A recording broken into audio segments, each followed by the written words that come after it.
Ladies and gents, my name is Brandon Stover. Welcome to the How to Solve Climate Change course from Plato University. Causes, systems, obstacles, solutions to this global challenge is what you're going to learn here today. When you're ready to learn more skills, join us for free at plato.university. Let's get started with today's lesson. We'll have our expert guests briefly introduce themselves and their credentials for why they are able to speak to this topic. I'm Dan Farber, and I teach at Berkeley Law School. I have taught and written about environmental law for my entire career. I'm also the director of Berkeley's Center for Law, Energy, and the Environment, which is focused on practical solutions to environmental problems such as climate change. And we have a whole crew of researchers working on looking at policies and strategies that could work and that are feasible and get the job done. Can you explain for people that may not realize what a policy is and how it works? Well, policies can take different forms. For example, Congress can pass laws or the state legislature can pass laws. Agencies can issue regulations.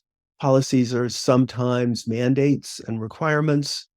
Sometimes they're incentives. What they have in common is that they're efforts to find levers for changing behavior, not just for one or two people, but across a whole industry, or in the case of climate change, really across the entire economy.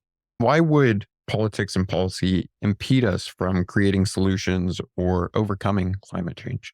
Well, there are a couple of things that we need to do. We need to use regulations and economic incentives to transition away from fossil fuels to clean energy so we can stop emitting the greenhouse gases that are warming the planet. And we need to get ready for changes that are already baked into the climate system, which is going to mean lots of changes and policies, from higher levees and seawalls to better wildfire responses and a lot more. So, how do politics and policy potentially get in our way? Well, on the politics side, we've got two big problems. One is the influence of people with big economic stakes in producing the fossil fuels that are the heart of the problem.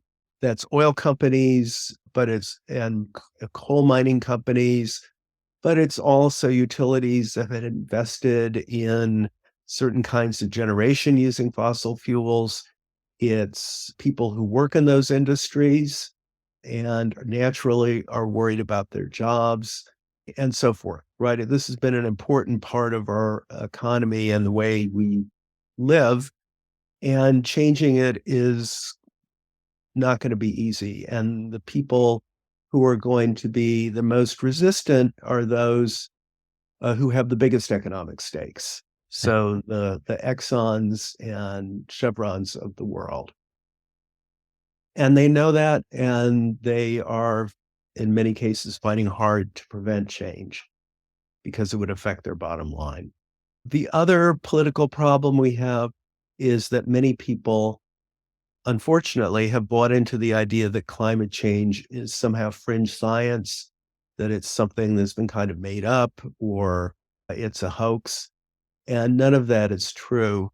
Climate change has been the subject literally of thousands of research papers by scientists in many different disciplines, from geology and meteorology to biology, engineering, and chemistry. It's been the subject of papers by, as well, outside of the sciences, economists and law professors and many others.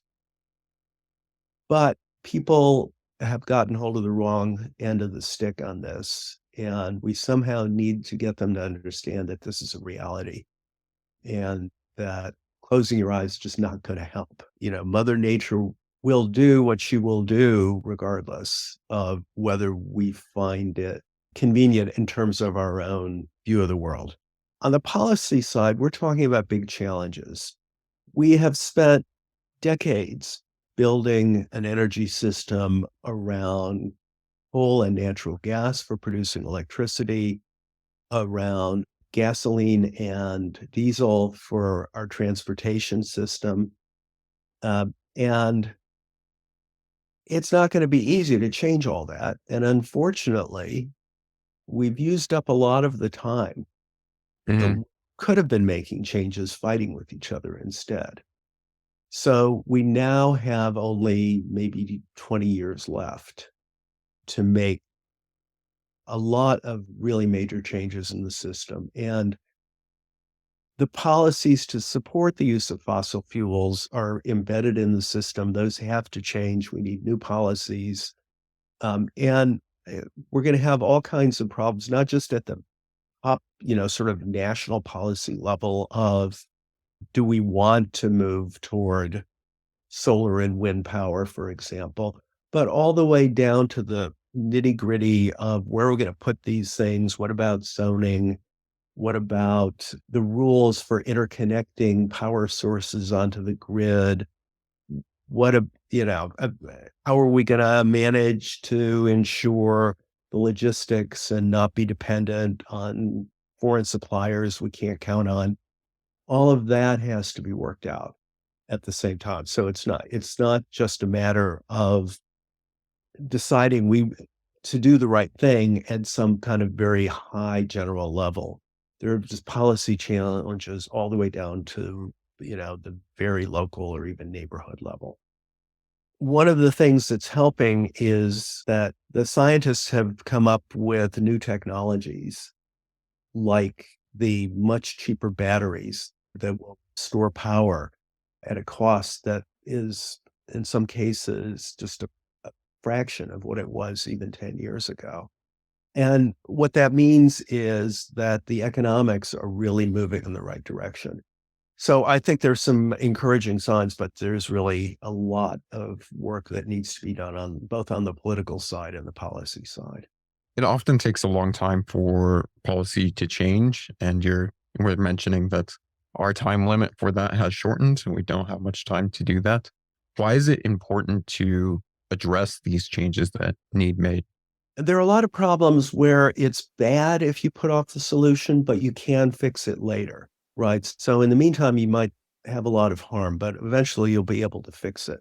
One of the big problems with climate change is that carbon dioxide, which we produce at the megaton level from cars and power plants and factories and so forth, it stays in the atmosphere for up to 200 years or more.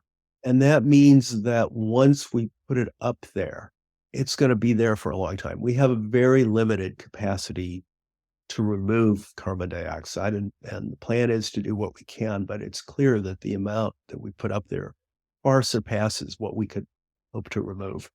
And what that means is that if we delay, we will end up, even if we brilliantly fix the problem 20 or 30 years from now, in the meantime, we will have made the problem much worse, Hmm? not only for the 20 or 30 years, but for, centuries, literally.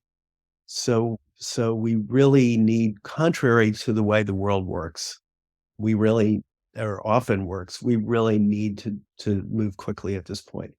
As I said, that's partly because of delay. We didn't really get that much done from, I don't know, 1995 to 2015 or so. And now we gotta make up for lost time. How might we mitigate or eliminate some of these obstacles that you're speaking of and be able to move quicker as we're speaking? On the political side, changing hearts and minds is not an easy task, and I can't say I know the answer to that. It's not, it's I'm not a psychologist or, a communications expert, but we definitely need those to be thinking about how do we get people, to think about this problem in a more rational way than sometimes been the case. We also need people to just get out there and do the work of making it matter politically, working with city council members all the way up to members of Congress, being involved politically. And I think I want to emphasize this is not just on one side of the political spectrum. We really need conservatives to get involved in this issue, which some have been. But this is not an issue that should be left right. This is just a problem our society has to cope with. And if conservatives get involved, we might end up with solutions they like better than if it's all left to the liberals. But we really need that. You can't have just half the population solve the problem. On the policy side, there's just so much to do, right? And some of it's starting to happen in Congress. We have big parts of the government and state government too that are making policy to try to move the transition. And one thing that I think a lot of people tend to think of this as just a national problem or an international one, but state governments and even city governments have been very active. And renewable energy has been something with support in a lot of places and not just on the coasts. The biggest producer of wind power in the country is Texas. And the other big producers include Iowa and Kansas. And, there's a lot of solar power in various parts of the country. And part of that is because of state legislatures being willing to put some support in terms of policy behind these expansions. And we need more of that.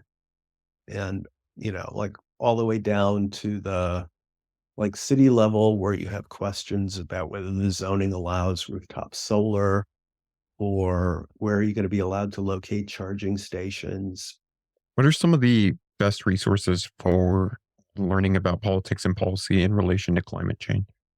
So I'd recommend two environmental blogs. One is called Grist and one is called Legal Planet, and a podcast called Climate Break. Yeah. And what these all have in common is that they all try to engage with issues that are current, and to point towards solutions. I think there are a lot of sites you can look at where people are just sort of waving their arms around and yelling. And I don't think I don't blame them at all for doing that, but I think that's not going to give most people the information that they're looking for. The two, just in case people want to look for them, the blogs are grist.org, GRIST, and legal-planet.org. And the podcast is Climate Break, all one word, of course, .org. Right now, you're speaking to passionate students who want to actually solve problems like these. What top 3 skills should they study so that they actually have the ability to do so? This is such a broad problem that there are many, many different skill sets that could apply. But for people, I think a sort of basic thing is learn about the problem, learn about climate science. You don't have to get all geeky about it, but you got to understand the fundamentals to know what we're contending with and learn something about clean energy and the opportunities that could give our society. On the policy side, climate policy is made in towns, cities, states, and the federal government. Learn how the political system works and what you can do.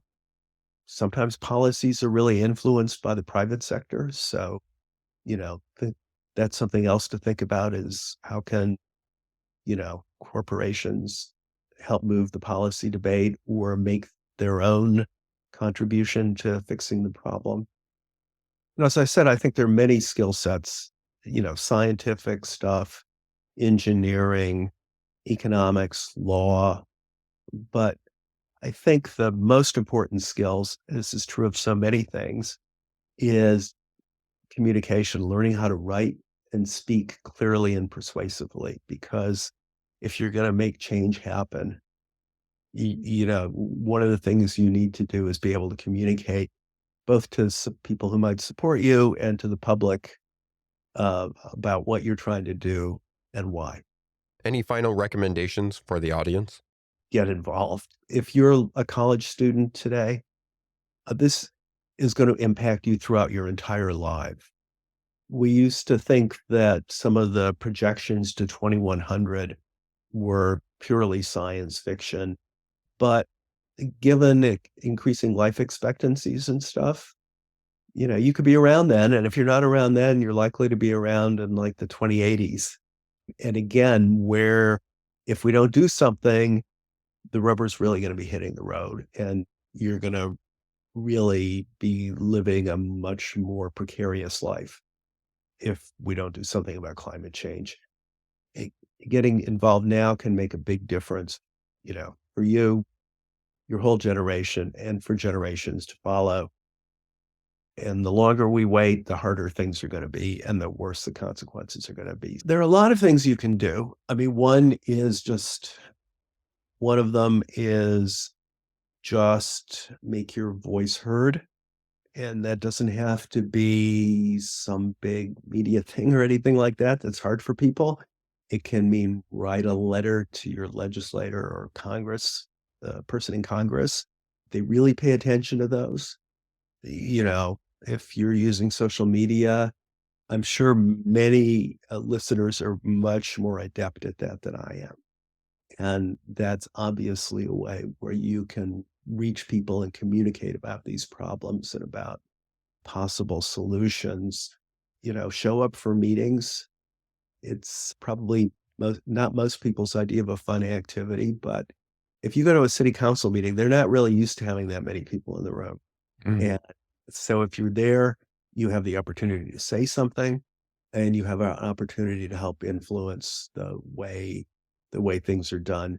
You can also kind of push the needle by, thinking about what you're buying, to send a message to companies that, aren't doing the right thing. Or if you've got money to invest, obviously that's a different kind of lever. So you don't have to start off with going on great if people want to sort of dedicate themselves at a high level to this issue. Wonderful. But people shouldn't feel that it's either go all the way in and make it your consuming passion, or do nothing. There are a lot of things that are not heavy lifts. Oh, and college students, colleges use a lot of energy. They, do a lot of other things that involve greenhouse gases. Take a look and see what's going on there. So I think there are a lot of possibilities that are really very feasible for people, and good ways to start getting involved in the issue. So my ask is, don't delay. Get involved now. To sink your teeth into this topic, choose a recent climate policy or agreement like the Paris Agreement of Local Climate Action Plan in your area, and analyze its objectives, strategies, and potential impact. Reflect on how political considerations influence the policy decisions. Thank you for taking the How to Solve Climate Change course. If you want to learn the skills to solve this global challenge, join us for free at plato.university for exclusive content, extra resources, and actionable exercises with every lesson. This course was produced by Plato University, where students turn passions into purpose and learn skills to change the world. Learn more at plato.university.